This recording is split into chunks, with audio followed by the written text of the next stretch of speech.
तो भगवान श्री राम की संपूर्ण लीला यज्ञ से जुड़ी हुई है और भगवान का तो एक अवतार ही है, यज्ञावतार। 24 अवतार में भगवान का एक अवतार है यज्ञावतार।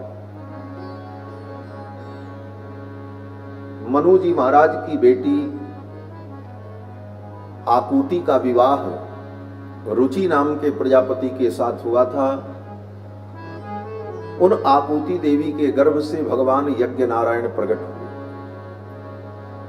भगवान के 24 अवतार में भगवान का 7वां अवतार यज्ञ पुरुष के रूप में हुआ है। और भगवान यज्ञ नारायण की जो पत्नी है उनका नाम दक्षिणा है। यज्ञस्य पत्नी दक्षिणा। इसीलिए कोई भी यज्ञ किया जाए तो बिना दक्षिणा के यज्ञ नहीं होता है। और यज्ञ में पत्नी दक्षिण तरफ ही बैठती है, दाहिनी तरफ बैठती है। इसीलिए यज्ञ में जो पत्नी होती है वो दक्षिण दिशा में विराजमान होती हैं। तो यज्ञ नारायण भगवान की पत्नी उनके दक्षिण में विराजमान होती हैं, इसीलिए उनका नाम दक्षिणा है। तो भगवान यज्ञ नारायण हैं और उनकी पत्नी जो लक्ष्मी है वही दक्षिणा है। इसीलिए यज्ञ संपन्न करने के बाद ब्राह्मण को लक्ष्मी के रूप में दक्षिणा प्रदान की जाती है। भगवान श्री रघुनंदन का विवाह संपन्न हुआ। श्री विश्वामित्र जी महाराज जाने को तैयार हो गए। बोले अब कार्य पूरा हो गया, अब मुझे जाना चाहिए। विवाह में जो व्यक्ति मध्यस्थ होता है, दोनों पक्षों के मध्य में जो व्यक्ति रहकर इस संबंध को पूर्ण कराता है, उसकी भूमिका विवाह हो जाने के बाद समाप्त हो जाती है। जब तक विवाह नहीं होता तब तक दोनों पक्ष के लोग उसकी बात मानते हैं, सुनते हैं, उसकी सलाह लेते हैं। जब विवाह हो जाता है तो बीच वाले व्यक्ति का महत्व खत्म हो जाता है। विश्वामित्र जी महाराज इस विवाह के बड़े प्रमुख पात्र, मध्यस्थ थे। विवाह जब संपन्न हो गया तो विश्वामित्र जी ने विचार किया मुझे जाना चाहिए। अथ रात्र्यां व्यतीतायां विश्वामित्रो महामुनिः आपृष्ट्वा तौ च राजानौ जगामोत्तर पर्वतम्। विवाह बीत जाने के बाद दूसरे दिन ही अथ रात्र्यां व्यतीतायां, जिस दिन विवाह हुआ उस रात्रि के ठीक दूसरे दिन विश्वामित्र जी जाने को तैयार हुए। दोनों राजाओं से अनुमति ली, जनक जी से और श्री दशरथ जी महाराज से। आपृष्ट्वा तौ च राजानौ जगामोत्तर पर्वतम। उत्तर पर्वत हिमालय की ओर तपस्या करने के लिए विश्वामित्र जी महाराज चले गए। विश्वामित्र जी जब विदा हो गए तो श्री दशरथ जी महाराज ने भी जनक जी से कहा, राजन अब हमारी भी विदाई करो, अब हमको भी अयोध्या जाना है। क्यों? बोले बहुत दिन हो गए, सारा राजकाज ठप पड़ा हुआ है। सारे मंत्री और सारे पदाधिकारी तो यहां विवाह में सम्मिलित होने आए हैं। अब आप हमें अनुमति दो, हम लोग अयोध्या चले। और विवाह में लगभग 1 पखवाड़ा लग गया, 4 दिन आने में लगा। उसके बाद सारी रीति व्यवहार 3-4 दिनों तक चला। फिर जब उत्तरा फाल्गुनी नक्षत्र आया तो उस नक्षत्र में मंगलमय विवाह भगवान का हुआ। अभी जाने में भी बारात लौट करके अयोध्या जाएगी तो 4 दिन लगेंगे। दशरथ जी ने कहा इतना दिन बीत गया, सब राज्य कार्य ऐसे ही पड़ा हुआ है, अब आप अनुमति प्रदान करो, हम अपने परिकरों को लेकर के अयोध्या जाएं। विश्वामित्रे गते राजा वैदेह्यं मिथिलाधिपम् आपृष्ट्वैव जगामासु राजा दशरथ पुरीम्। जनक जी महाराज से अनुमति लेकर महाराज दशरथ अयोध्या जाने को तैयार हुए। श्री जनक जी महाराज ने इस विदाई के अवसर पर बहुत सारा उपहार भेंट किया। बेटी के विदाई में जैसे बहुत सारी वस्तुएं दी जाती हैं, उसी प्रकार श्री जनक जी महाराज ने उदारता पूर्वक बहुत कुछ महाराज को भेंट किया। गवाम शतसहस्राणि बहूनि मिथिलेश्वरः, 1,00,000 गाय का दान श्री जनक जी महाराज ने किया। कंबलानां च मुख्यानां क्षौमान कोट्यंबराणि च, करोड़ों कंबल, क्योंकि मिथिला तो नेपाल में है, आज भी नेपाल में है मिथिला नगरी, और नेपाल का कंबल बहुत प्रसिद्ध होता था प्राचीन काल से। तो करोड़ों कंबल, कंबलानां च मुख्यानां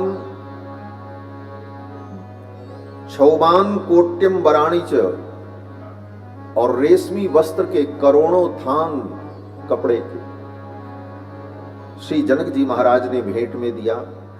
हस्त्यस्वरथ पादातम दिव्य रूपम स्वलंकृतम, हाथी घोड़े पालकी आभूषण, ददौ कन्या सतम तासाम,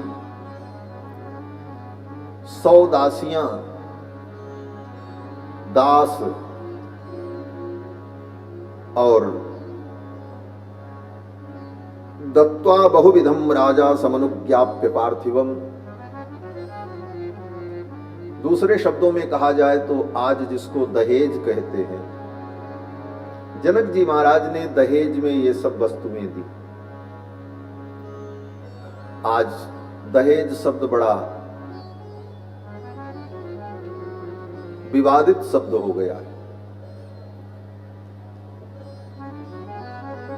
और सच्ची बात है, दहेज लेना भी पाप है और देना भी पाप है। और एक बात और कहेंगे, दहेज लेना भी पुण्य है और दहेज देना भी पुण्य है। अब ये कैसे है, ये विधि जानने की आवश्यकता है। वर पक्ष का व्यक्ति अपने तरफ से दबाव बनाए कि हमको इतना चाहिए, तो ऐसा दहेज अगर कोई मांग रहा है और ले रहा है तो वो पाप कर रहा है। और उस मांग को मान करके कन्या पक्ष का व्यक्ति अपना सब कुछ बेचकर दुखी होकर के अगर दे रहा है तो वह देना भी पाप है। वर पक्ष के लोगों ने कुछ मांगा नहीं, कन्या पक्ष के लोगों ने अपने भाव श्रद्धा और प्रेम से जो दिया, वर पक्ष ने प्रेम पूर्वक उसे स्वीकार कर लिया। ऐसा दहेज लेना पुण्य है और ऐसा दहेज देना भी पुण्य है। रामायण पढ़ना,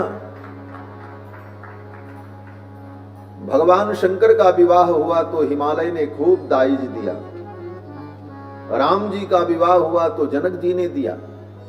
दशरथ जी ने कुछ मांगा नहीं, जनक जी ने अपने प्रेम से भाव से जो दिया, दशरथ जी ने उसे स्वीकार कर लिया।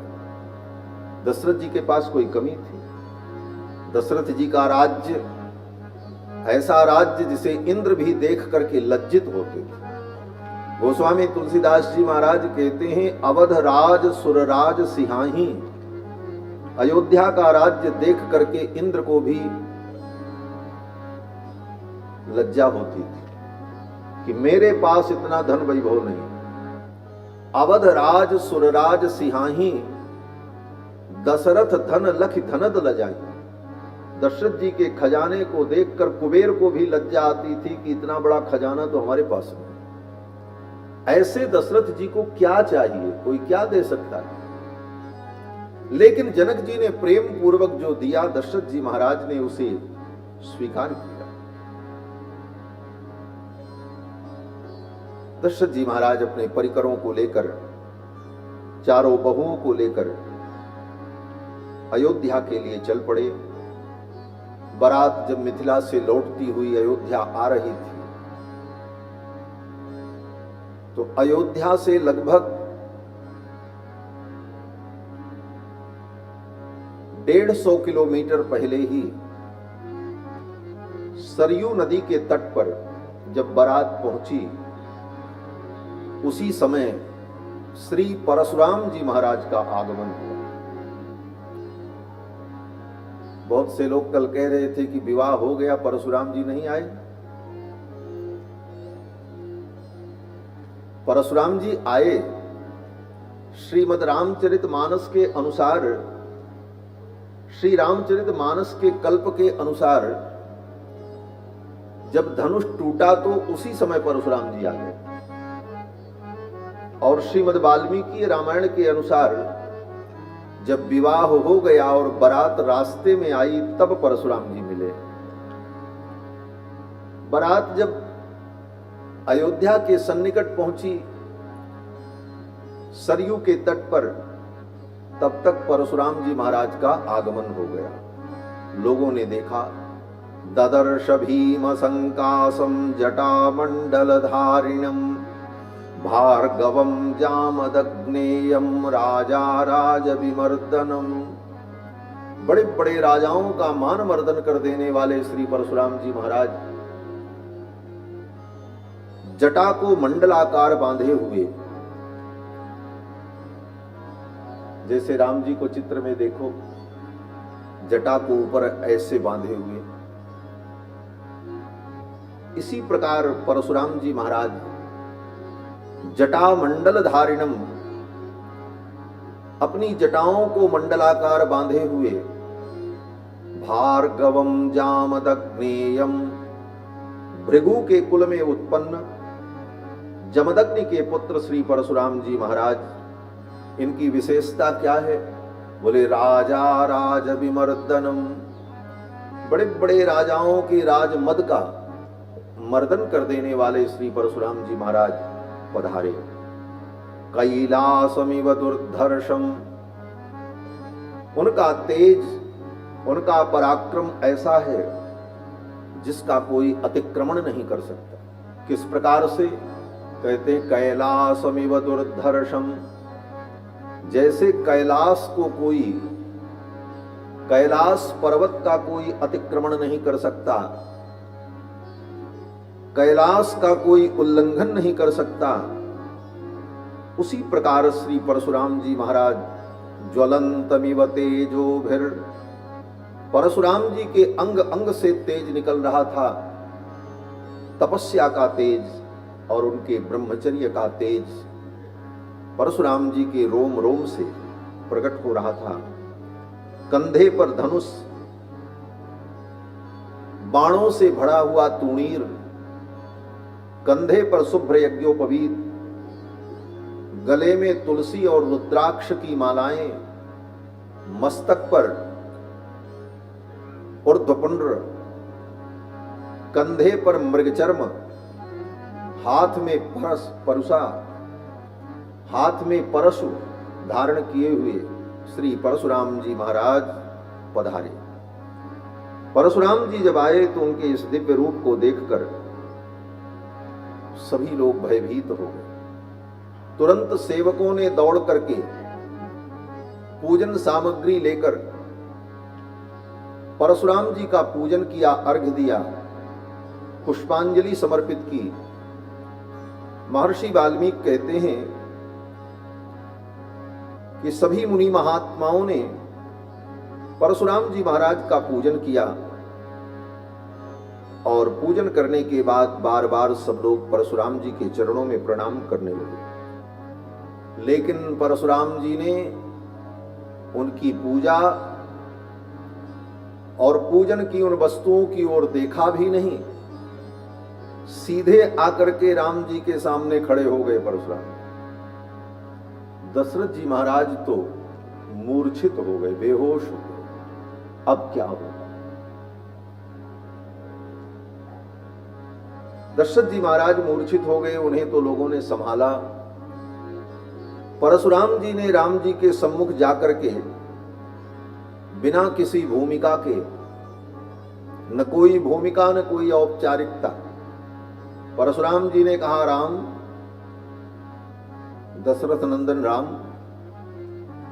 तुम्हारे पराक्रम को मैंने सुना है, तुम बड़े वीर हो। तो क्या सुना है? बोले मिथिला में तुमने भगवान शंकर के धनुष को तोड़ा है, यही सुन करके मैं आया हूं। क्या ये सत्य है? मुझे विश्वास नहीं हो रहा है कि भगवान शिव के धनुष को कोई तोड़ सकता है, लेकिन मैंने सुना है और सुन करके मैं आया हूं। रामदास रथे वीर वीर्यं ते श्रूयतेऽद्भुतं धनुषो भेदनं चैव निखिलेन मया श्रुतम्। भगवान शंकर के धनुष को तुमने तोड़ा है, ये वृत्तांत मैंने सुना है और यही सुन करके मैं आया हूं। और हे राम, मुझे विश्वास नहीं है कि उस धनुष को कोई तोड़ सकता है, लेकिन अगर तुमने तोड़ा है तो मैं एक धनुष और लेकर के आया हूं। इसका नाम परपुरंजय है। इस धनुष पर भी तुम प्रत्यंचा चढ़ा दो, इसका भी आरोपण कर दो, तो मुझे विश्वास हो जाएगा, तब मैं तुम्हारे साथ द्वंद्व युद्ध करूंगा। द्वंद्व युद्धम प्रदास्यामि, फिर मैं तुम्हारे साथ द्वंद्व युद्ध करूंगा। ये कहकर परशुराम जी महाराज ने उस धनुष का वृत्तांत बताया। परशुराम जी ने कहा, एक बार देवताओं ने भगवान शंकर और भगवान विष्णु में युद्ध करा दिया। देवताओं ने सोचा चलो निर्णय करो कि इन दोनों में ज्यादा बलवान और श्रेष्ठ कौन है। बोले तो कैसे निर्णय होगा? बोले दोनों लड़ें, जो जीत जाए वो श्रेष्ठ। देवताओं ने भगवान शंकर को और भगवान विष्णु को युद्ध करने के लिए प्रेरित किया और विश्वकर्मा ने दो धनुष का निर्माण किया। एक धनुष का नाम पिनाक और एक का नाम परपुरंजय। पिनाक धनुष भगवान शंकर को दिया गया और परपुरंजय धनुष भगवान विष्णु ने लिया। दोनों में युद्ध हुआ। उस युद्ध में भगवान विष्णु विजयी हुए। देवताओं ने निर्णय कर दिया कि अधिकम में निरे विष्णुम देवासर्षिगणास्तथा। देवताओं ने निर्णय कर दिया कि विष्णु सर्वश्रेष्ठ है। इस युद्ध के बाद भगवान शंकर के मन में बड़ा पश्चाताप हुआ कि देवताओं के कहने पर मैंने अपने आराध्य भगवान श्री हरि से ही युद्ध किया और ये धनुष बार बार मुझे इस घटना का स्मरण दिलाएगा। यह सोचकर भगवान शंकर ने वो धनुष जनक जी के पूर्वज महाराज देवरात को धरोहर के रूप में दे दिया। बोले ले जाओ। महाराज देवरात उस धनुष को अपने यहां लेकर के आए और उसी समय से लेकर जनक जी के काल तक उस धनुष की मिथिला में पूजा होती थी और वो धनुष मिथिला में था। इधर भगवान विष्णु ने विचार किया कि देवताओं के कहने पर मैंने अपने ही प्रिय आत्मस्वरूप शिव से युद्ध किया, ये अच्छा नहीं हुआ और बार बार ये धनुष मुझे इस घटना का स्मरण दिलाएगा। इसलिए भगवान विष्णु ने वो धनुष ऋचिक महर्षि को दे दिया। ऋचिक महर्षि से वो धनुष उनके पुत्र जमदग्नि को मिला और जमदग्नि के बाद वह धनुष उनके पुत्र परशुराम जी को प्राप्त हुआ। परशुराम जी कहते हैं कि वो धनुष भगवान विष्णु का जो वैष्णव धनुष है वो मेरे पास है, उसे मैं लेकर के आया। भगवान शंकर के धनुष को आपने तोड़ा है, भगवान शंकर के धनुष को या तो भगवान शंकर तोड़ सकते हैं और या तो भगवान विष्णु तोड़ सकते हैं। भगवान शंकर ने तोड़ा नहीं, आपने अगर तोड़ा है तो क्या आप विष्णु के अवतार हैं? क्या विष्णु का अवतार पृथ्वी के भार का हरण करने के लिए हो चुका है? यही जानने के लिए मैं आया हूं। और ये जो वैष्णव धनुष है, इस पर प्रत्यंचा आप चढ़ा दो, मुझे विश्वास हो जाएगा, मेरा प्रयोजन पूर्ण हो जाएगा। ये कह करके श्री परशुराम जी महाराज वो धनुष राम जी को देना चाह रहे थे। तब तक वो धनुष अपने आप ही राम जी के पास चला गया। देत चाप आपु ही चली गयऊ, परशुराम मन विस्मय भयऊ। वो धनुष अपने आप राम जी के पास चला गया। परशुराम जी देते तब तक वो धनुष राम जी के पास चला आया। क्यों? बोले राम जी का ही धनुष है, भगवान विष्णु के ही अवतार हैं भगवान श्री राम, और भगवान विष्णु का वो परपुरंजय धनुष अपने आप राम जी के पास चला आया। देत चाप आपो ही चले गयऊ, परशुराम मन विस्मय भयऊ। एक संत कहते थे कि वो धनुष अपने आप ही राम जी के पास क्यों चला गया? कहते हैं इस धनुष ने सोचा कि मेरा ही भाई था, वो मिथिला में ज्यादा अकड़ दिखा रहा था, तो राम जी ने उसको तोड़ दिया। वो ज्यादा अकड़ दिखा रहा था, उठ नहीं रहा था किसी से, तो राम जी ने उस धनुष को तोड़ दिया। अगर कहीं मैंने भी अकड़ दिखाई तो राम जी कहीं हमको तोड़ न दें, इसीलिए पहले ही राम जी की सेवा में वो धनुष चला गया। देत चाप आप ही चले गयऊ, परशुराम मन विस्मय भयऊ। और फिर भगवान श्री राम ने उस धनुष के ऊपर प्रत्यंचा चढ़ाई, डोरी बांधी, धनुष के ऊपर बाण चढ़ाया और कानों तक राम जी ने खींचा। परशुराम जी ने कहा बस मेरा भ्रम दूर हो गया। भगवान श्री राम ने कहा आपका तो भ्रम दूर हो गया, लेकिन अब ये बाण मैं किसके ऊपर छोड़ूं? परशुराम जी ने कहा ये बाण आप रख लीजिए। राम जी ने कहा कि जब धनुष पर बाण चढ़ गया तो अब तो ये चलेगा। अब तो परशुराम जी डरने लगे कि कहीं राम जी हमारे ऊपर न चला दे बाण। परशुराम जी जब डरने लगे तो भगवान श्री राम ने कहा मुनिवर आप डरे नहीं, ये बाण मैं आपके ऊपर नहीं छोड़ूंगा। क्यों? बोले ब्राह्मणों सीति पूज्यो में, आप ब्राह्मण हैं और पूज्य हैं। ब्राह्मणों सीति पूज्यो में विश्वामित्र कृतेन च, आप ब्राह्मण हैं इसलिए मैं आपके ऊपर ये बाण नहीं छोड़ूंगा। और दूसरे, आप मेरे लिए पूज्य हैं, वंदनीय हैं, इसलिए मैं आपके ऊपर ये बाण नहीं छोड़ूंगा। और तीसरा कारण, विश्वामित्र कृतेन च, आप मेरे गुरुजी विश्वामित्र जी जो हैं उनके आप संबंधी हैं, हमारे गुरुजी के आप रिश्तेदार हैं, इसलिए आपके ऊपर मैं बाण नहीं छोड़। विश्वामित्र जी से परशुराम जी का क्या रिश्ता है? बोले विश्वामित्र जी महाराज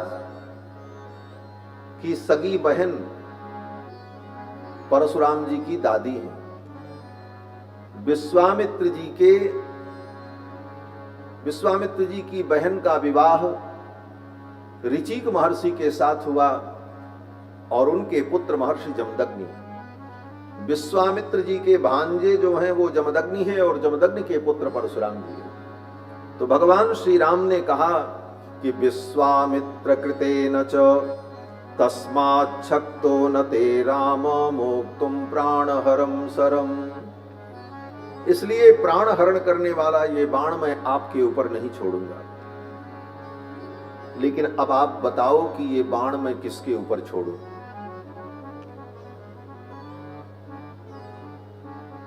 परशुराम जी समझ गए ये परमात्मा श्री हरि हैं, पृथ्वी के भार का हरण करने के लिए इनका अवतार हो चुका है।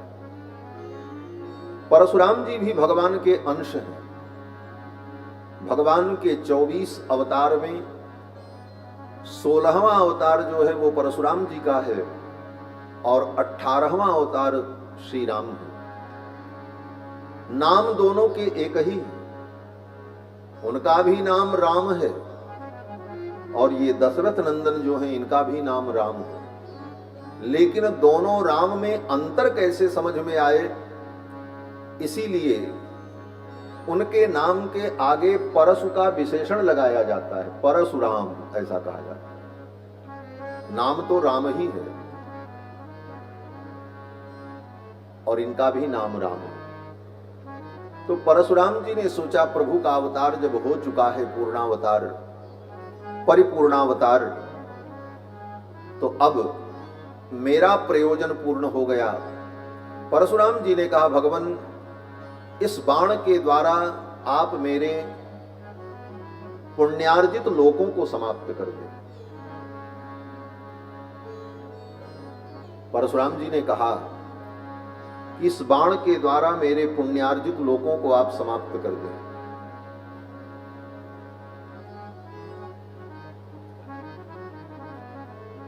श्री सीतारामचंद्र भगवान की जय। जय जय सीताराम।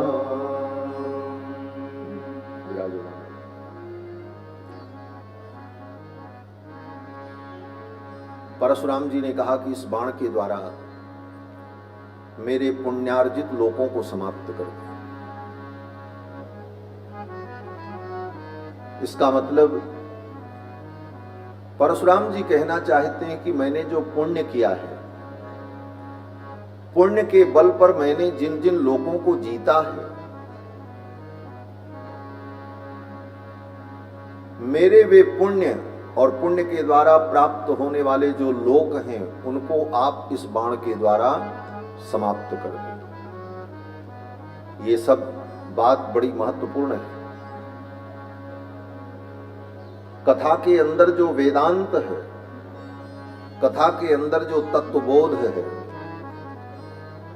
उसे जानना चाहिए। पुण्य जीव को सुख देता है, लेकिन इसके साथ साथ पुण्य बंधन का कारण है। पुण्य के द्वारा व्यक्ति उत्तम लोकों में जाता है और उत्तम लोकों में जाकर उस पुण्य के फल को भोगता है और जब पुण्य समाप्त हो जाता है तो उस लोक से वो भगा दिया जाता है। गीता में भगवान श्री कृष्ण ने कहा है कि यज्ञैरिष्ट्वा स्वर्गतिं प्रार्थयन्ते ते तं भुक्त्वा स्वर्गलोकं विशालम् क्षीणे पुण्ये मर्त्यलोकं विशन्ति। बड़े बड़े यज्ञों को करके व्यक्ति पुण्य की कामना करता है, हमको पुण्य मिले, और फिर उन पुण्यों के फलस्वरूप वो स्वर्ग में जाता है। स्वर्ग एक नहीं है, अनेक स्वर्ग हैं। तत्त देवताओं के जो लोक हैं वो सब स्वर्ग कोटि में ही आते हैं। तो जीव अपने अपने पुण्य के अनुसार स्वर्ग को प्राप्त करता है। स्वर्ग में भी अनेक प्रकार हैं। जिसका पुण्य कम होगा उसको छोटे स्तर का स्वर्ग मिलेगा, जिसका पुण्य ज्यादा है उसको बड़ा वाला स्वर्ग मिलेगा, जहां ज्यादा सुविधा हो। स्वर्ग क्या है? बोले आज के शब्दों में कहा जाए तो 5 स्टार होटल समझो।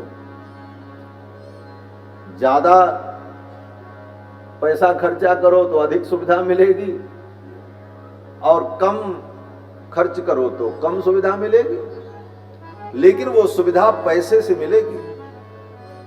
उसी प्रकार स्वर्ग में जो सुख मिलता है वो पुण्य का भुगतान करने पर मिलता है, और जब पुण्य समाप्त हो जाएगा तो स्वर्ग की सुविधा जो आपको मिली है वो छीन ली जाएगी। गीता में भगवान कहते हैं क्षीणे पुण्ये मर्त्यलोकम विशन्ति।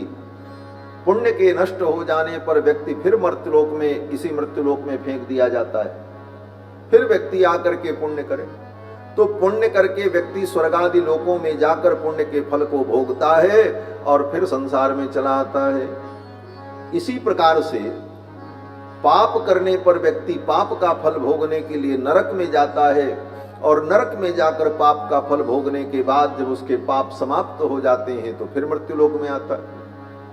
इस प्रकार जीव पाप करता है, नरक में जाता है, पुण्य करता है, स्वर्ग में जाता है और फिर इसी संसार में आकर के फिर पाप पुण्य करता है। यही जीव की गति है। और इसी क्रम से पुनरपि जननम पुनरपि मरणम पुनरपि जननी जठरे शयनम, बार बार जीव पाप पुण्य करता है और स्वर्ग नरक में जाता है और फिर संसार में आकर जन्म लेता है, फिर पाप पुण्य करता है, फिर मरता है।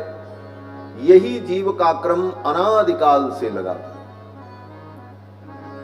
वेदांत कहता है कि पुण्य और पाप दोनों जब समाप्त हो जाता है तब उसे मोक्ष की प्राप्ति होती है। जिस मोक्ष की चर्चा शास्त्रों में हम सुनते हैं, धर्म अर्थ काम मोक्ष, मोक्ष पुरुषार्थ है और चरम पुरुषार्थ है, अंतिम पुरुषार्थ मोक्ष है। मोक्ष का मतलब है कि पाप पुण्य दोनों से रहित होकर सदा के लिए भगवान के चरणों को प्राप्त कर ले, उसी को मोक्ष कहा जाता है। तद विष्णोः परमं पदम सदा पश्यन्ति सूरयः। वेद भगवान कहते हैं कि तद विष्णोः परमं पदम, जो भगवान विष्णु का परम पद है, उनका पादारविंद है, उनका चरणारविंद है, अथवा भगवान विष्णु का जो परम धाम वैकुंठ है, गोलोक है, साकेत है, जो भी आप कह लो, सांतानिक लोक है, उस लोक की प्राप्ति हो जाए तो वो सदा के लिए होती है। स्वर्ग सदा के लिए नहीं होता, नरक भी सदा के लिए नहीं होता, ये मृत्यु लोक भी सदा के लिए नहीं है। इस मृत्यु लोक में आप हमेशा नहीं रहोगे, इसे छोड़ के जाना पड़ेगा। नरक जाने के बाद भी नरक में भी व्यक्ति हमेशा नहीं रहेगा, जब पाप खत्म हो जाएगा तो वहां से भी हटना पड़ेगा। स्वर्ग में भी व्यक्ति अस्थायी रूप से नहीं रह सकता, स्वर्ग में जब तक रहेगा, बोले जब तक पुण्य रहेगा। तो स्वर्ग, नरक, मृत्युलोक, ब्रह्मांड में जितने लोक हैं, इन समस्त लोकों में जीव आता जाता रहता है, कहीं भी वो अस्थायी रूप से रह नहीं सकता। अस्थायी जगह अगर कोई है तो भगवान का धाम। इसीलिए भक्त भगवत धाम की कामना करते हैं कि हमें मुक्ति प्राप्त हो जाए, हम अस्थायी हो जाएं। ऐसे घुमंतु जीवन जीते जीते कितने जन्म बीत गए, आज यहां कल वहां, लेकिन अब थक गए।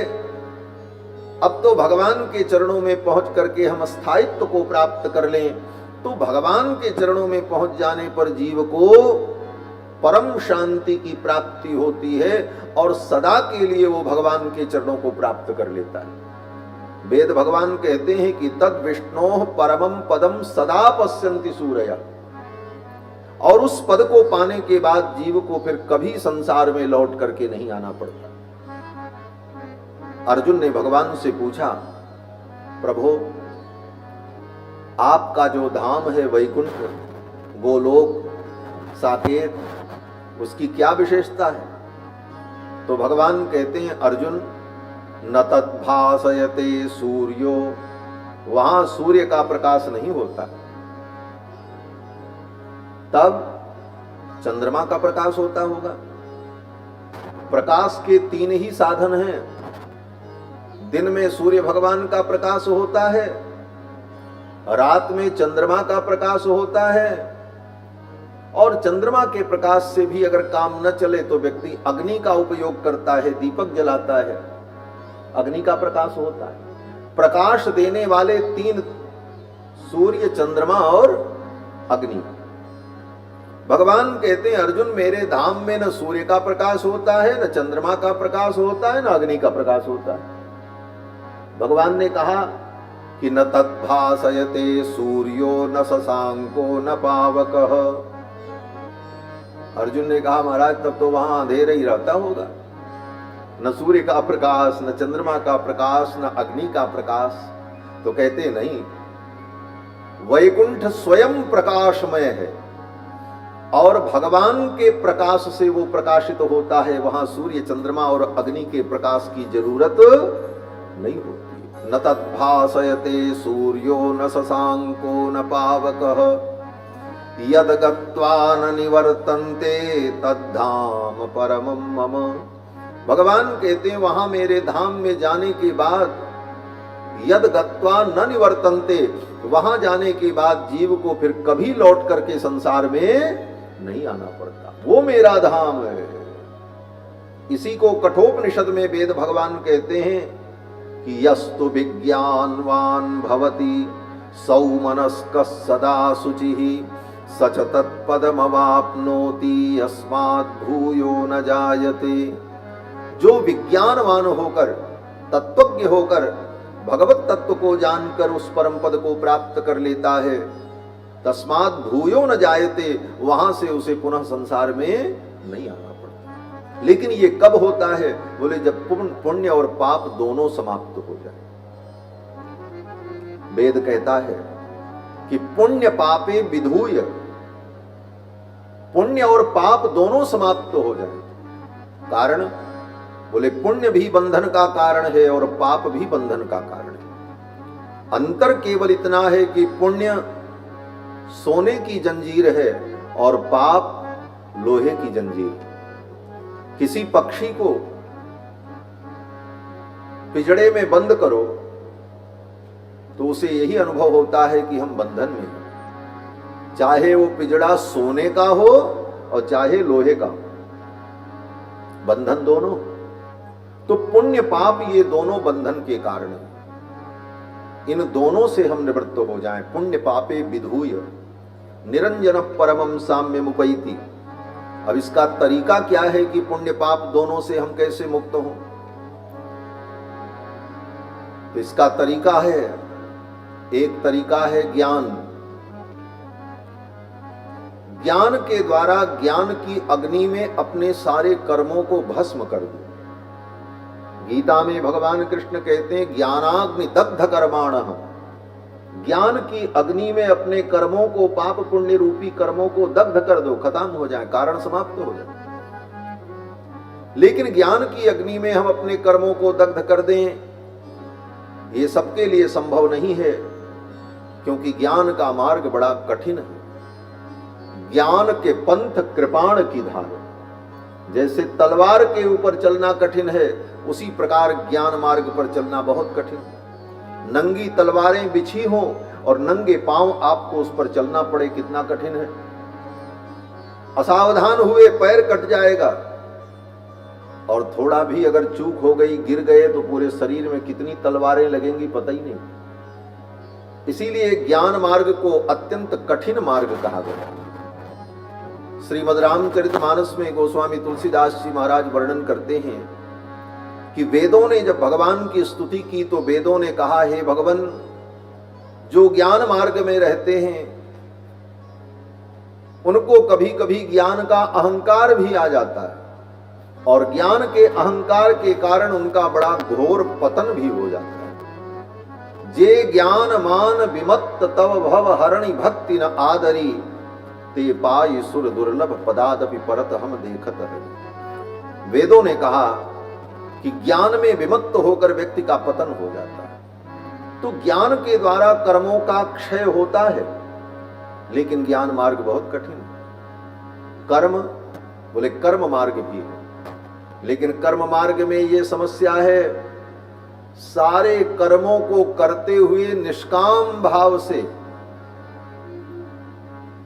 भगवान के चरणों में समर्पण करते रहो, लेकिन यह भी बड़ा कठिन है महाराज। कर्म करना कितना कठिन है, और फिर उन कर्मों से मुक्त होना, बोले कर्मों से मुक्त होने के लिए ही तो प्रयास चल रहा है। और मार्ग क्या बताया? बोले कर्म करते रहो। ये तो बड़ी विडंबना हुई। तो ये सब मार्ग कठिन मार्ग है। सबसे सरल और सुगम मार्ग क्या है?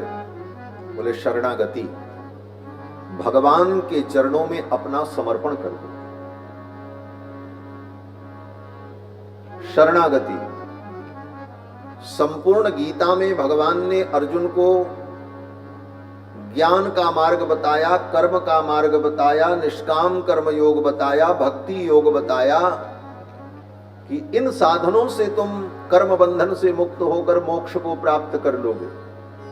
लेकिन सारे साधनों को बताते हुए अंत तक अर्जुन का मोह नष्ट नहीं हुआ। अर्जुन ने कहा, महाराज आपने बहुत ज्ञान की बातें बताई, लेकिन अभी तक हमारे समझ में कुछ आया नहीं कि हम क्या करें। तब भगवान ने कहा, एक काम करो, मन्मना भव मद भक्तो मदयाजी माम नमस्कुरु।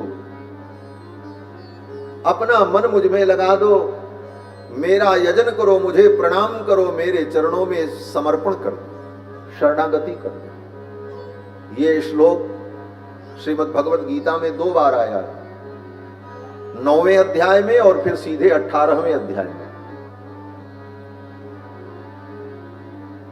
9वें अध्याय में एक बार भगवान ने कहा, मन्मना भव मद भक्तो मदयाजी माम नमस्कुरु, और फिर 18वें अध्याय में जब शरणागति का वर्णन करते हैं तो भगवान कहते हैं, मन्मना भव मद भक्तो मदयाजी माम नमस्कुरु।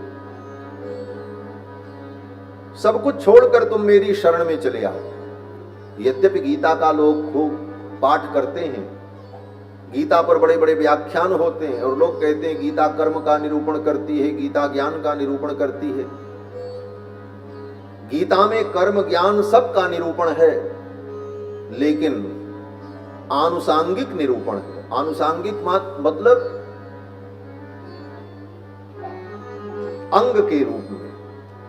प्रधान रूप से श्रीमद् भगवत गीता में तो शरणागति का ही निरूपण भगवान ने किया। कर्म ज्ञान जो सब बताया है वो उसका अंग है, प्रधानता शरणागति की है। क्योंकि गीता शुरू कहां से होती है? बोले शरणागति से शुरू होती है। अर्जुन को जब मोह हुआ तो अर्जुन ने भगवान की शरणागति की। अर्जुन ने कहा, शिष्यस्तेहम साधिमाम त्वाम प्रपन्नम। हे भगवान, मैं आपका शिष्य हूं, आपकी मैं शरणागति कर रहा हूं। यत् श्रेयः स्याम निश्चितम ब्रूहीत शिष्यस्तेहम साधिमाम त्वाम प्रपन्नम। जिस प्रकार से मेरा कल्याण हो, आप मेरे कल्याण का मार्ग बताओ, मैं आपकी शरणागति कर रहा हूं। भगवान ने अर्जुन को गीता का उपदेश किया। क्यों अर्जुन को गीता का उपदेश किया? अर्जुन ने कहा, महाराज मैं आपका हूं, आप मुझे गीता का उपदेश करो। अर्जुन के भगवान से बड़े संबंध है महाराज। अर्जुन भगवान के सखा है, एक संबंध है। सखेति मत्वा प्रसभम यदुक्तम, हे कृष्ण हे यादव हे सखेति। अर्जुन भगवान के सखा भी हैं और ममेरे फुफेरे भाई भी हैं। बुआ के बेटे अर्जुन हैं और मामा के बेटे भगवान कृष्ण हैं। ये भी संबंध है। तीसरा संबंध भी है। बोले क्या? बोले भगवान कृष्ण के सगे बहनोई हैं अर्जुन। कृष्ण की बहन सुभद्रा का विवाह अर्जुन से हुआ। मित्र हैं, भाई हैं, बहनोई हैं। कितने संबंध हैं। लेकिन इन संबंधों के कारण भगवान ने अर्जुन को उपदेश नहीं दिया। अर्जुन ने कहा, मैं आपका शिष्य हूं। भगवान ने कहा, शिष्य भी हो तो कोई बहुत बड़ी बात नहीं है। ये गीता की शरणागति का उपदेश शरणागत के लिए होता है। इसीलिए अर्जुन ने फिर कहा, शिष्यस्तेहम साधिमाम।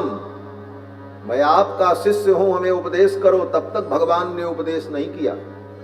फिर अर्जुन ने कहा, शिष्यस्तेहम साधिमाम त्वाम प्रपन्नम। मैं प्रपन्न हूं। प्रपन्न माने शरणागत। इसीलिए हमारे वैष्णव संप्रदाय में आचार्यों का नाम होता है तो उसमें प्रपन्न जोड़ दिया जाता है। स्वामी राम प्रपन्नाचार्य जी महाराज, जो राम जी के प्रपन्न है माने शरणागत है। अर्जुन ने कहा शिष्यस्तेहम साधिमाम त्वाम प्रपन्नम, हे भगवान मैं आपके चरणों में समर्पित हूं, प्रपन्न हूं। भगवान ने कहा अब मैं तुमको गीता का उपदेश करूंगा। अर्थात गीता का ज्ञान शरणागत के लिए, प्रपन्न के लिए। और अंत में भगवान ने अर्जुन को यही बताया, माम एकम शरणम ब्रज, मेरी शरण में आ। तो भगवान की शरण में जब जीव आ जाता है, श्री सीता रामचंद्र भगवान की जय। जब जीव भगवान की शरण में आ जाता है तो भगवान उसके सारे पाप कर्मों को स्वयं समाप्त कर देते हैं। पाप और पुण्य की बात हो रही थी, पाप पुण्य बंधन का कारण है। भगवान की शरण में आ जाने पर भगवान उस शरणागत के सारे पापों को स्वयं समाप्त कर देते हैं। क्योंकि गीता में भगवान ने कहा, अहम त्वा सर्व पापेभ्यो मोक्षयिष्यामि मा शुचः, मैं तुमको समस्त पापों से मुक्त कर दूं। समस्त पाप का मतलब पिछले अनंत अनंत जन्मों में जो हमने पाप किया है वो सब पाप भगवान की शरणागति कर लेने पर भगवान उन पापों को समाप्त कर देते हैं। पाप ऐसे समाप्त हो जाएगा। अब बचा क्या? बोले पुण्य। शरणागत भक्त जो होता है भगवान की शरणागति कर ले, उसके संपूर्ण पुण्य को भगवान उसके रिश्तेदारों के खाते में ट्रांसफर कर देते हैं। पुण्य को भगवान उसके परिजनों में बांट देते हैं और पाप समाप्त कर देते हैं। क्यों? बोले पाप तो कोई लेगा नहीं, पुण्य तो सब ले लेंगे। पाप कोई लेने को तैयार नहीं होगा। आज भी नियम है, आपसे कोई गलती हो जाए और आपको सरकार सजा सुना दे कि भाई 1 लाख रुपए आपको जुर्माना देना पड़ेगा और 10 साल की सजा भोगनी है, तो आप ये नहीं कह सकते कि हमारी सजा हमारे परिजनों में बांट दिया जाए, हमारे बदले में ये जो सजा भोग ले। कानून कहता नहीं, सजा तो तुमको भोगना पड़ेगा।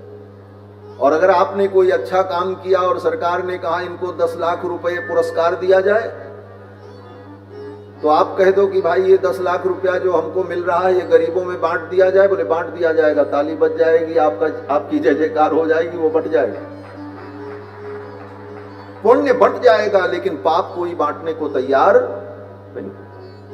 तो पाप को भगवान समाप्त कर देते हैं। अहम त्वा सर्व पापेभ्यो मोक्षयिष्यामि, और पुण्य भगवान उसके परिजनों में बांट देते हैं। तो शरणागत भक्त जब भगवान की शरणागति कर लेता है तो उसके पाप को भगवान समाप्त कर देते हैं, पुण्य को उसके परिजनों में बांट देते हैं। इस प्रकार से वह शरणागत पाप पुण्य दोनों से मुक्त हो जाता है। पुण्य पापे विधूय निरंजन परमम साम्यमुपैति, पुण्य पाप दोनों से मुक्त होकर के वो निरंजन होकर परम शांति को प्राप्त करता है। पुण्य पाप तो समाप्त हो गए, लेकिन अब जब तक जीवन बचा है, जब तक हम मरेंगे नहीं, तब तक जो पुण्य पाप होगा उसका क्या होगा? तो उसका भी समाधान आचार्यों ने किया। आचार्य जन कहते हैं कि शरणागति कर लेने के बाद जानबूझ करके कोई पाप करो मत। अगर भूल से कोई पाप हो जाएगा तो भगवान उसे क्षमा कर देंगे, उसको भी नष्ट कर देंगे। और पुण्य, बोले पुण्य कर्म करो, लेकिन पुण्य की कामना मत करो, उन पुण्यों को भगवान को समर्पण करते रहो। वैष्णव शरणागत भक्त कोई भी कर्म फल की प्राप्ति के लिए नहीं करता। वो यज्ञ भी करेगा तो संकल्प यही करेगा, अनेन यज्ञेन भगवान श्री सीता रामचंद्र प्रियताम नमः। इस यज्ञ के द्वारा श्री सीता रामचंद्र जी हमारे ऊपर प्रसन्न हो, उनकी कृपा हमें मिले और हमको कुछ नहीं चाहिए। तो शरणागत भक्त निष्काम भाव से कर्म करता है, पाप कर्म में उसकी प्रवृत्ति नहीं होती, और पूर्व संस्कार के कारण कहीं कोई भूल चूक हो भी जाए तो भगवान परम कृपालु उसे क्षमा कर देते हैं। पिछले जन्मों के पाप को भगवान मिटा देते हैं, पुण्य को उसके परिजनों में बांट देते हैं। इस विज्ञान के द्वारा जीव पाप पुण्य कर्म के बंधन से मुक्त होकर परम पद का अधिकारी होता है। तब उसे वैकुंठ की प्राप्ति होती है। तद विष्णोः परमं पदम सदा पश्यन्ति सूरयः। ये वेदांत का सिद्धांत है। वेदांत में इन सारी बातों पर बहुत गंभीर चर्चा सभी आचार्यों ने की है। भगवान शंकराचार्य ने, रामानुजाचार्य ने, श्री निम्बार्काचार्य महाप्रभु ने, सब ने। यहां जिस प्रसंग की बात मैं कर रहा हूं, श्री परशुराम जी महाराज भगवान से कहते हैं, भगवान मेरे पुण्यों को आप समाप्त कर दो। परशुराम जी कोई पाप करते नहीं, पुण्य बंधन का कारण है, वो पुण्य भी समाप्त हो जाए, इसीलिए परशुराम जी ने कहा कि मेरे पुण्यों को आप समाप्त कर दो इस बाण के द्वारा। तो भगवान ने अपने उस बाण के द्वारा परशुराम जी के सारे पुण्यों को समाप्त कर दिया। पाप परशुराम जी के द्वारा होता नहीं है, और जो पुण्य था उसे भगवान ने समाप्त कर दिया। यही पाप पुण्य बंधन से मुक्ति का मार्ग है। परशुराम जी महाराज पाप पुण्य दोनों बंधन से रहित हो गए। भगवान ने अपने बाण के द्वारा परशुराम जी के समस्त पुण्यार्जित लोकों को समाप्त कर दिया। फिर तो परशुराम जी ने भगवान श्री राम से कहा, रघुनंदन मैं जान गया आप साक्षात विष्णु हैं। अक्षय्यम मधुहंतारम जानामि त्वाम सुरेश्वरम। बहुत से लोग कहते हैं कि राम जी भगवान विष्णु के अवतार नहीं,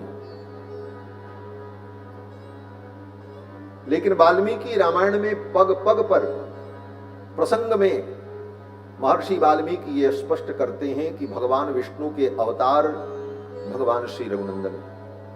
यहां पर परशुराम जी के मुख से कहलवाया। परशुराम जी आए तो राम जी को प्रणाम करते हुए कहते हैं, अक्षय्यम मधुहंतारम जानामि त्वाम सुरेश्वरम। हे देवताओं के भी ईश्वर, जानामि त्वाम, आपको मैं जान गया। क्या जान गए? परशुराम जी कहते हैं कि मधुहंतारम, मधु और कैटभ का वध करने वाले आप नारायण विष्णु हैं। जानामि त्वाम मधुहंतारम, आप अक्षय्यम, आप अक्षय हैं, आप अच्युत हैं, आप विष्णु। कैसे जान गए? बोले धनुषोस्य परामर्शात् स्वस्तितेस्तु परंतप। इस धनुष पर आपने प्रत्यंचा चढ़ा दी। ये कार्य भगवान विष्णु को छोड़कर और कोई नहीं कर सकता। इसलिए हे राम, स्वस्तितेस्तु, तुम्हारा मंगल हो, यह आशीर्वाद देकर के परशुराम जी महाराज जाने लगे। चलते चलते परशुराम जी ने कहा, राम मैं जानता हूं तुम्हारा स्वभाव बहुत संकोची है। राम जी बड़े संकोची हैं महाराज, बड़े शील निधान हैं। कल परसों की चर्चा में, कथा में भी ये बात आई थी। राम जी शील निधान है। राम जी का शील गुण क्या है? गोस्वामी जी कहते हैं, सुनि सीतापति शील स्वभाव।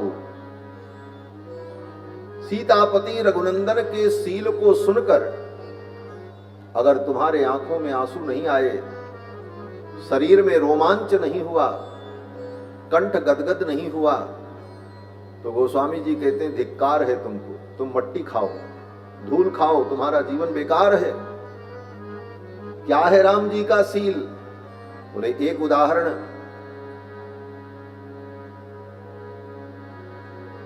परसों की कथा में आपने सुना था। गुरुदेव के कहने पर रघुनाथ जी ने अपने चरण के स्पर्श से अहिल्या का उद्धार तो कर दिया, क्योंकि गुरु जी की बात तो माननी पड़ेगी, गुरु जी की अवहेलना नहीं की जा सकती। गुरु जी ने कहा,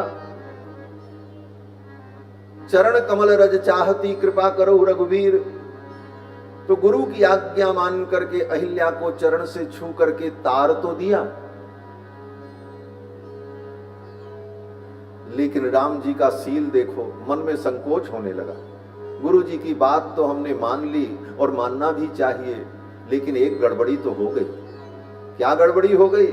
बोले अहिल्या जो है ये महर्षि गौतम की पत्नी है, ब्राह्मणी है, और एक ब्राह्मणी को मैंने अपने पैर से छुआ। गऊ को, ब्राह्मण को, देवता को, ग्रंथ को पैर से नहीं छूना चाहिए, यह सोचकर रघुनाथ जी का मुखमंडल उदास हो गया। ये सील है रघुनाथ जी। गोस्वामी जी महाराज कहते हैं कि चरण छुए को पछताओ, चरण से छुआ भगवान ने अहिल्या को, इसका पश्चाताप हुआ राम जी को। ये सील है। आगे सील का वर्णन करते हैं कि जब भरत भैया के साथ रघुनाथ जी खेल खेलते तो खेल में भी एक दल भरत जी का और एक दल राम जी का। अब इसमें कौन जीतेगा? भाई खेल में एक दल जीतेगा, एक हारेगा, ये तो पक्का है। और दो दल, एक में भरत जी, एक में राम जी। एक दल का नेतृत्व भरत जी करते हैं और एक दल का नेतृत्व राम जी करते हैं। राम जी का जीतना तय है। राम जी को कौन हरा सकता है? जीत को सकई अजय रघुराई। युद्ध क्या, खेल क्या, कहीं भी राम जी को कोई जीत नहीं सकता। राम जी अजेय है। लेकिन खेल में जब राम जी जीतने लगते हैं तो राम जी को संकोच होता है। आपको जीत मिले तो आपको प्रसन्नता होगी, अरे हम जीत गए, हम जीत गए। राम जी जीतने लगते हैं तो उनको संकोच लगता है, अगर मैं जीत जाऊंगा और भरत का दल हार जाएगा तो मेरे इन सखाओं के मन में संकोच होगा, ये मेरे सखा अपने को हारा हुआ समझेंगे, इससे अच्छा है कि मैं हार जाऊं और मेरे सखा ये जीत जाए। खेल में भी जानबूझकर भगवान अपने सखाओं को जिता देते हैं और स्वयं हार जाते हैं। इतना बड़ा संकोच किसका होगा? ऐसा सील किसका होगा? बोले ऐसे सील निधान रघुनाथ जी को अगर छोड़कर किसी और का भजन कर रहे हो तो तुम अभागे हो। ऐसे ठाकुर को छोड़कर किसकी शरण में जाएं? वेद व्यास जी कहते हैं कमवा दयालु शरणम ब्रजेम। ऐसा दयालु कौन होगा जिसका हम भजन करें? तो रघुनाथ जी का ये सील स्वभाव।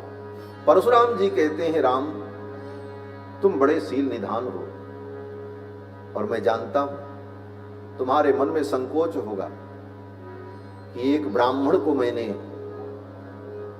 पराजित कर दिया।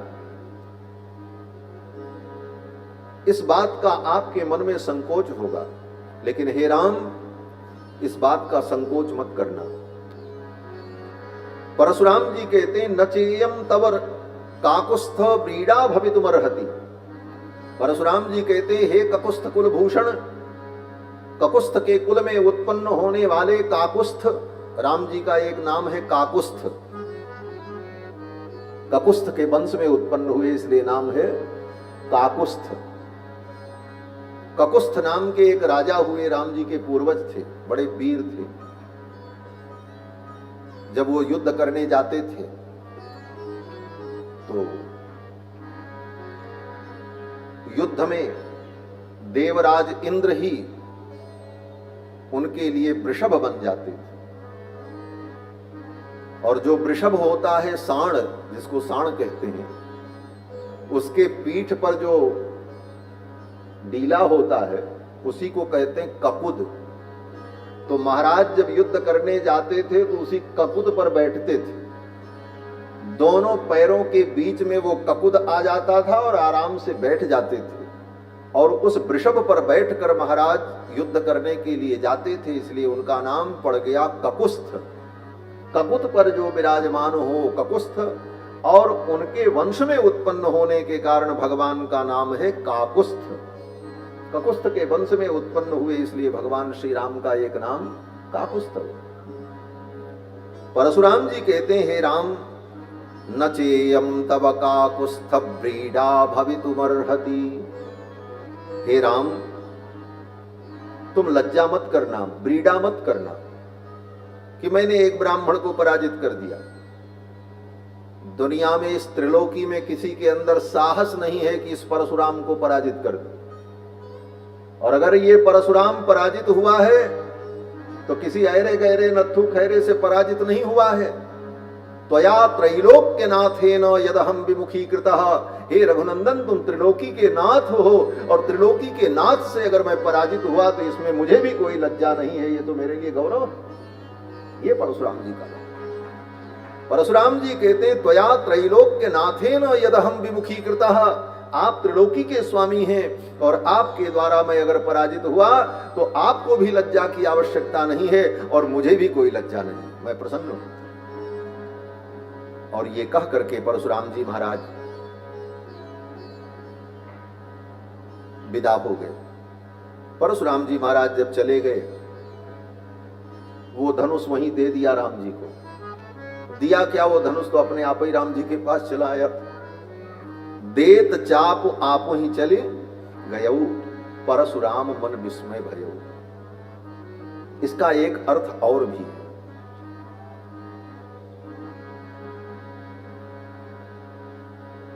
कुछ कृष्ण भक्त जो हैं, देखो मनोविनोद की बात है, आनंद की बात है। विद्वान महापुरुष लोग भगवान के चरित्र में, शास्त्र में ही आनंद और मनोविनोद भी कर लेते हैं। काव्य शास्त्र विनोदेन कालो गच्छति धीमताम। सूक्तकारों ने कहा है कि जो धीमताम बुद्धिमान हैं वो फूहड़ मजाक नहीं करते, वो संसार के प्रपंचों में मजाक करके, हंसी करके आनंद लें, ऐसा नहीं होता। बोले तब, बोले काव्य शास्त्र विनोदेन, शास्त्र में ही उनका विनोद चलता रहता, उसी में आनंद लेते रहते। काव्य शास्त्र विनोदेन कालो गच्छति धीमताम। तो भक्तों का भी ऐसे ही शास्त्र में, भगवान की लीलाओं में मनोविनोद भी होता है। तो भगवान कृष्ण के भक्त कहते हैं हमारे कृष्ण भगवान तो 16 कला के भगवान हैं, पूरे पूरे भगवान हैं। राम जी में तो केवल 12 कला है। कृष्णस्तु भगवान स्वयं, और राम जी बोले राम जी में तो 12 कला है। कृष्ण भगवान 16 कलो वही पूर्णः, कृष्ण भगवान में 16 कला है। तो हमारे भगवान ज्यादा और तुम्हारे भगवान कम। ये तो आनंद की बात है। वस्तुतः भगवान न कम होते हैं न ज्यादा होते हैं। जो वस्तु कम और ज्यादा होती है, घटती और बढ़ती है, वो वस्तु नाशवान होती है, वो वस्तु अनित्य होती है। और भगवान तो नित्य हैं, अविनाशी हैं। इसलिए भगवान सदा परिपूर्ण ही रहते हैं। पूर्णमद पूर्णमिदं पूर्णात् पूर्णमुदच्यते पूर्णस्य पूर्णमादाय पूर्णमेवावशिष्यते। वो चाहे राम हो, चाहे कृष्ण हो, चाहे नरसिंह हो, चाहे वामन हो, चाहे नारायण हो, चाहे विष्णु हो, सब परिपूर्ण, कोई कम नहीं। अब ये बात क्यों कही गई कि कृष्ण भगवान 16 कला, राम जी 12 कला? बोले कृष्ण भगवान का अवतार चंद्र वंश में हुआ और सूर्य भगवान, राम जी का अवतार सूर्य वंश में हुआ। तो चंद्र वंश में भगवान कृष्ण अवतरित हुए। और चंद्रमा की कितनी कलाएं हैं? बोले चंद्रमा की 16 कला है। चंद्रमा की 16 कला क्या है? बोले प्रतिपदा, द्वितीया, तृतीया, चतुर्थी, पंचमी, षष्ठी, सप्तमी, अष्टमी, नवमी, दसवीं, एकादशी, द्वादशी, त्रयोदशी, चतुर्दशी, पूर्णिमा। कितनी हुई? बोले 15। और जब दूसरा पक्ष आएगा तो उसमें भी यही तिथियां रहती हैं, लेकिन एक तिथि बदल जाती है। क्या? बोले अमावस्या हो जाती है। तो पूर्णिमा और अमावस्या ये दो, और प्रतिपदा से लेकर चतुर्दशी दोनों पक्ष में यही रहती है। तो 14 ये और 2 वो, मिलाकर के 16 कला जो चंद्रमा की है, ये 16 तिथियां। इस कारण से भगवान कृष्ण को 16 कला कहा गया, क्योंकि चंद्रमा की 16 कला है और 16 कला चंद्रमा की, चंद्रमा के वंश में भगवान प्रकट हुए, इसलिए कृष्ण भगवान की 16 कला। और राम जी को बोले राम जी सूर्य वंश में उत्पन्न हुए। सूर्य भगवान की 12 कला है, द्वादशादित्य हैं, 12 आदित्य माने गए हैं और हर महीने के अलग अलग सूर्य होते हैं। हमको आपको लगता है कि एक ही सूर्य भगवान है, लेकिन 12 महीने के 12 अलग अलग सूर्य हैं, उनके अलग अलग नाम हैं और वही सूर्य की 12 कला है। द्वादशादित्या रुद्रा वसव सर्वाणि छंदांसि नारायणादेव प्रवर्तन्ते, वेद कहता है। तो सूर्य भगवान की 12 कला है और सूर्य वंश में राम जी उत्पन्न हुए, इसलिए राम जी को कहा जाता है 12 कला के हैं। और चंद्र वंश में कृष्ण भगवान उत्पन्न हुए, इसलिए कहा जाता है कि कृष्ण भगवान 16 कला के। 12 कला में सूर्य परिपूर्ण है और 16 कला में चंद्रमा परिपूर्ण है, दोनों परिपूर्ण है। बोले संख्या में तो 12 कम होती, 16 ज्यादा होती। बोले भले ज्यादा होती है लेकिन तत्व तो वही है। कैसे? बोले जैसे 1 किलो आटा आपको दे दिया जाए, 1 किलो गेहूं का आटा दे दिया जाए और कहा जाए 16 पूड़ी बनाओ, तो 1 किलो आटा में आपने 16 पूड़ी बनाई। और दूसरे व्यक्ति को भी 1 किलो आटा दे दिया गया और कहा तुम 12 पूड़ी बनाओ, तो चाहे 12 पूड़ी बनी चाहे 16 पूड़ी बनी, आटा तो 1 ही किलो है, उसमें तो 1 ग्राम ज्यादा है न कम है। तो उसी प्रकार से परम तत्व भगवान ही 16 कला में कृष्ण के रूप में परिपूर्ण है और वही भगवान 12 कला में राम जी के रूप में परिपूर्ण है। अब एक बात, भक्तों का जो भाव है, कुछ भक्त कहते हैं कि राम जी 12 कला के क्यों? बोले राम जी का जब अवतार हुआ उसके पहले धरती पर एक अवतार विद्यमान था। वो कौन अवतार? बोले परशुराम जी का अवतार। परशुराम जी भी भगवान के अवतार। तो एक अवतार पहले से, तो एक अवतार जो पहले से है, उन अवतार में परशुराम जी में 4 कलाएं विद्यमान थी। अब राम जी भी अवतरित हो गए तो 12 कला लेकर के राम जी अवतरित हो गए, 4 कला परशुराम जी के पास। तो जब परशुराम जी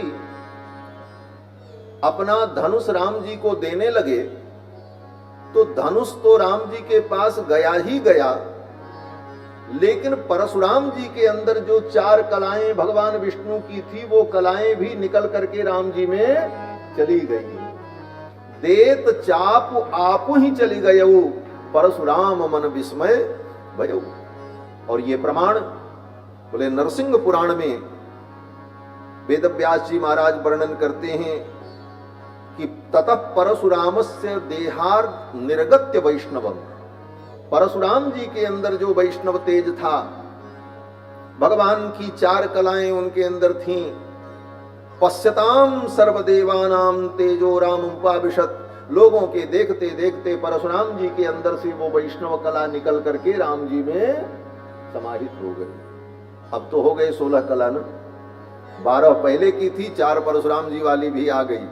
16 कलो वै पूर्णः, राम जी 16 कला परिपूर्ण। अब तो परशुराम जी महाराज विदा हो गए। परशुराम जी के चले जाने के बाद वो धनुष जो था राम जी ने वरुण देवता को दे दिया। वरुणाया प्रमेयाय ददौ हस्ते महायशाह। इस घटना के पश्चात स्वर्ग से देवता